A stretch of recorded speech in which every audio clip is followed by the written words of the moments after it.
আসলে ইউটিউব চ্যানেলের জন্য জিডি এর পূর্বে মনে হয় বাংলাদেশে এরকম রেকর্ড নাই, আর কেউ করে নাই। যার কারণে আমি ৩ জায়গায় ৩ থানায় চেষ্টা করেও জিডি করতে পারি নাই। থানায় আমার জিডি নিচ্ছিল না, জিডি অ্যাকসেপ্ট করছিল না। অবশেষে আমি খিলগাঁও থানায় আমার ইউটিউব চ্যানেলের জন্য জিডি করতে সক্ষম হই। আসসালামু আলাইকুম দর্শক, আপনাদের সঙ্গে আছে আমি হিরণ বাদশা ফ্রম চায়না। দেশ এবং দেশের বাইরে থেকে যারা আজকের এই ভিডিওটি দেখছেন, আশা করছি আপনারা সবাই ভালো আছেন। তখন জিডির কপিতে কিন্তু আপনার কোন এসআই এর আন্ডারে এই জিডিটি আছে তার ফোন নাম্বার দেওয়া থাকে। তো সেই এসআই এর নাম ছিল শামীম হোসাইন। তো আমি ওনার সাথে কথা বলি থানায় বসে থেকে, যে স্যার আপনার আন্ডারে আমার একটি জিডি ছিল, তো আপনার সঙ্গে দেখা করতে চাই, কথা বলতে চাই, বিস্তারিত বলার জন্য আপনি কোথায় আছেন। উনি হয়তো থানার আশেপাশেই ছিল।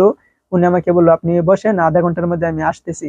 তো আধা ঘন্টা পরে উনি আসলো, এসে আমাকে ফোন দিল, ওনার সাথে আমি কথা বললাম, বিস্তারিত ডকুমেন্ট আমি ওনাকে দেখালাম। যে ফোন নাম্বারের মাধ্যমে আমার ইউটিউব চ্যানেলটি হ্যাক করেছে সেই ফোন নাম্বারটিও আমি ওনাকে দেখালাম।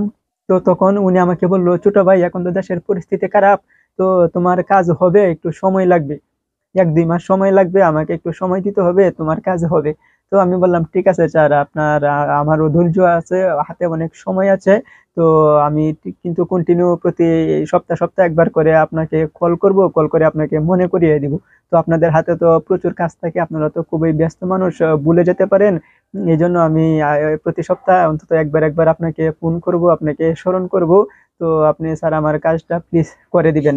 কিন্তু প্রতি সপ্তাহে একদিন একদিন উনার সাথে কথা বলি, ১ মাস ১.৫ মাস প্লাস হয়ে গেল। হঠাৎ করে আবার একদিন উনার সঙ্গে ফোনে কথা বললাম, উনি বললো ছোট ভাই আমার তো ট্রান্সফার হয়ে গেছে, তুমি আবার থানায় আসো, এসে তোমার ওই জিডিটা আবার রিকভারি করো, নতুন যে এসআই আসবে তার আন্ডারে হয়তো ওই জিডি যাবে। তো তখন আমি আবার খিলগাঁও থানায় যাই, গিয়ে আমার জিডি রিকভারি করি। রিকভারি করার পরে নতুন যে একজন এসআই এসেছেন, ওনার নাম হচ্ছেন এসআই ইন্দ্রমোহন স্যার। তো ওনার সাথে ওনার আন্ডারে আমার সেই জিডিটি আবার দেয়, ওনার সঙ্গে আমি ফোনে কথা বলি, কথা বলে ওনার সঙ্গে দেখা করার জন্য থানায় বসে থাকি। উনি বলে রাতের ১০টার পরে আমি থানায় আসতেছি, অভিযানে আছি। তো আপনি বসেন, দেখা হবে। কিন্তু ১০টার পরে আমি ওনাকে ফোন দিয়েছি, উনি থানায় এসেছে, বলছে আমি আবার থানায় জিডি অফিসের ওইখানে আপনি বসেন, আমি ওইখানে এসে আপনাকে ফোন দিচ্ছি। কিন্তু আমি বসে আছি, উনি বিষয়টা ভুলে গেছেন। তো রাতের ১১টার পরে আমি উনাকে আবার ফোন দিলাম। ফোন দেওয়ার পরে উনি বলল, সরি সরি, আমি তো ভুলে গেছি আপনার কথা।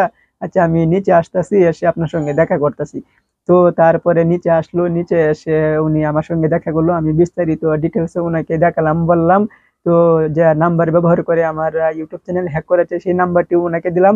উনি ওই একই কথা বললো, যে দেশের পরিস্থিতি এখন খারাপ, তো কিছু সময় লাগবে, ১-২ মাস সময় লাগবে, আপনার কাজ হবে। তো আমি বলেছি হ্যাঁ স্যার, যত সময় লাগুক, যত খরচে হোক স্যার, আমি সম্পূর্ণ আমি বহন করব স্যার, প্লিজ স্যার আপনি আমার কাজটা করে দেন। কিন্তু আমি স্যার প্রতি সপ্তাহ সপ্তাহ আপনার সাথে যোগাযোগ রাখবো, আপনাদের হাতে তো প্রচুর কাজ থাকে, তো আপনারা যেন ভুলে না যান।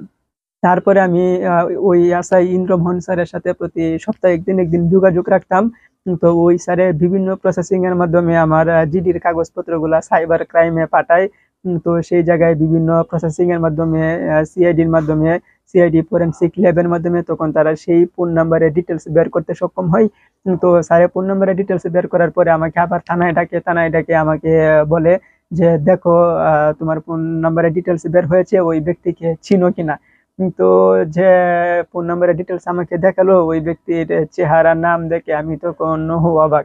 উনি আমার অতি পরিচিত, আমার কাছের একজন লোক। তো আমি ওনার নাম প্রকাশ করছি না, ওনাকে আমি ছোট করতে চাই না।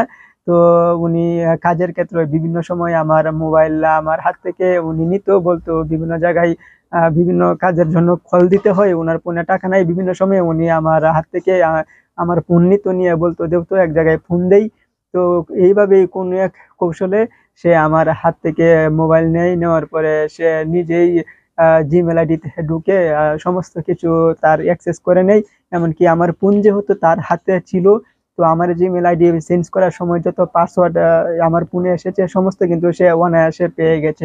এই জন্যই কিন্তু আপনার আমি ইউটিউব টিমের কাছে আপিল করার পরে কিন্তু ইউটিউব টিম আমাকে জানিয়ে দিয়েছিল যে আমি স্বেচ্ছায়, আমি নিজের ইচ্ছায় আমার ইউটিউব চ্যানেলে অন্য কাউকে অ্যাক্সেস দিয়েছি। তো এর পরবর্তীতে ওই থানায় বসে থেকেই এসআই ওই নাম্বারে ফোন করলো, ফোন করে সমস্ত কিছু বিস্তারিত ডিটেলস ওদেরকে বললো। তো তখন তো ওদের আর পালানোর কোনো রাস্তা ছিল না। এসআই আমাকে বললো যে তুমি তোমার ইউটিউব চ্যানেলে ঢুকতে গেলে কি ওদের কাছে ওটিপি যায়?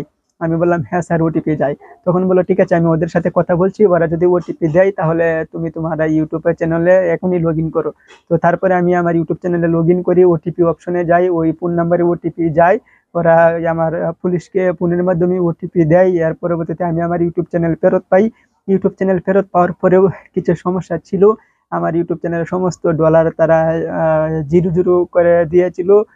উঠিয়ে নিয়েছে না কি করেছে একমাত্র ওনারাই জানে। এর পরবর্তীতে আমার ইউটিউব চ্যানেলের টাকা জমা হওয়ার গুগল অ্যাডসেন্স যে অ্যাকাউন্ট, সেই অ্যাকাউন্টটা হ্যাকার উনি ওনার নামে করে নিয়েছিল। ওই অ্যাকাউন্টটা আমি 2 মাসের মধ্যে আর আমার নামে করতে পারবো না। তো বিভিন্ন ঝামেলার জন্য হয়তো তখন সেই মামলাটি ক্লোজ হয় নাই।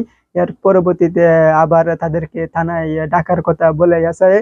যাই হোক, এক পর্যায়ে যে আমার চ্যানেলটি হ্যাক করেছিল, মানে আমার চ্যানেলটি চুরি করেছিল, তার সাথে আমার একটি আপোষ হয়, আপোষ মীমাংসা হয়। এক পর্যায়ে আমি আমার সমস্ত কিছু ফেরত পাই।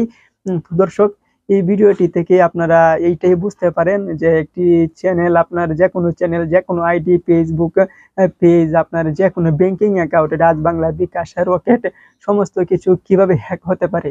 তো আপনি আপনার রক্তের সম্পর্কের লোক ছাড়া কারো কাছে আপনার হাতের মোবাইল ডিভাইস দিবেন না। আপনার মোবাইলে যদি কোনো আইডি, কোনো অ্যাকাউন্ট থেকে থাকে, আপনি একমাত্র রক্তের সম্পর্কের লোক ছাড়া কারো কাছে দিবেন না। কারণ মানুষ এই পৃথিবীতে মানুষ চেনা বড় দায়। তো আপনার যে কোনো দুর্বলতার সুযোগ নিয়ে যে কোনো মুহূর্তে আপনার ডিভাইস থেকে তারা যে কোনো কিছু সরিয়ে ফেলতে পারে, যে কোনো কিছু চুরি করতে পারে। তো দর্শক, আর একটা বিষয় হচ্ছে থার্ড পার্টি বিভিন্ন অ্যাপস। আমরা দেখা যাচ্ছে অনেক অ্যাপস ডাউনলোড করি আমাদের ডিভাইসে।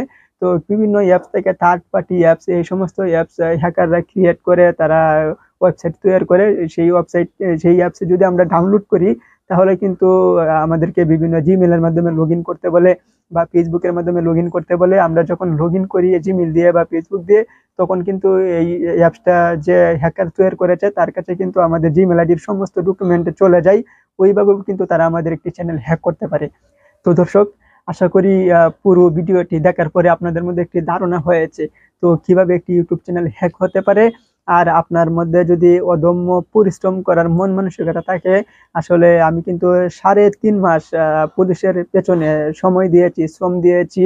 যে কোনো বিষয়ে আপনার বিকাশের হ্যাকিং, যে কোনো টাকা আপনাদের হ্যাক হয়ে যাক, আপনাদের ফেসবুক আইডি, যে কোনো আইডি আপনাদের হ্যাক হয়ে যাক না কেন, আপনারা যদি কোনো ডকুমেন্ট থাকে, আপনাদের উপযুক্ত ডকুমেন্ট, উপযুক্ত প্রমাণ যদি থাকে, আপনারা প্রশাসনের সঙ্গে যদি ভালোভাবে যোগাযোগ করেন, ভালোভাবে যদি কমিউনিকেশন রাখেন, তো আমি ইনশাল্লাহ আপনাদেরকে আশ্বাস দিচ্ছি 2 মাস, 4 মাস, 6 মাস, 2 দিন আগে আর পরে আপনারা কিন্তু আপনাদের সেই হারানো জিনিসটি ফিরে পাবেন।